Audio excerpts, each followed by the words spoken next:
और एक और बड़ी खबर, आज लखनऊ में होगी योगी काबीना की मीटिंग। वीडियो कॉन्फ्रेंसिंग के जरिए कैबिनेट मीटिंग करेंगे सीएम योगी आदित्यनाथ। पहली बार वीडियो कॉन्फ्रेंसिंग के जरिए कैबिनेट मीटिंग करेंगे सीएम योगी।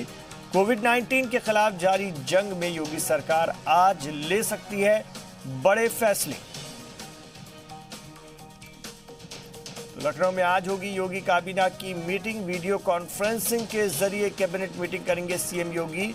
पहली बार वीडियो कॉन्फ्रेंसिंग के जरिए कैबिनेट मीटिंग करेंगे सीएम योगी। कोविड-19 के खिलाफ जारी जंग में योगी सरकार आज ले सकती है कई बड़े फैसले।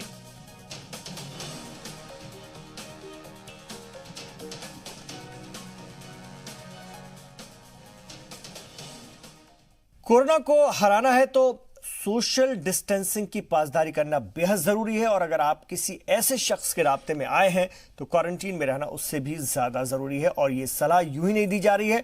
खबर पीलीभीत से, जहां एक खातून शकीला ने सोशल डिस्टेंसिंग का अमल करते हुए न सिर्फ खुद को बचाया बल्कि समाज के दूसरे लोगों में कोरोना का असर बढ़ने से रोक लिया। दरअसल 19 मार्च को उम्रा पूरा कर 36 लोगों का जत्था सऊदी अरब से पीलीभीत के अमरिया लौटा था। सभी को क्वारंटीन में रहने को कहा गया था। सभी ने इस सलाह की पासदारी भी की। इस बीच शकीला की तबीयत खराब हुई तो उन्होंने इसकी जानकारी चीफ मेडिकल अफसर को दी, जिसके बाद उनका इलाज शुरू हुआ और शकीला अब बिल्कुल ठीक है। हालांकि शकीला के बेटे का इलाज अभी भी जारी है।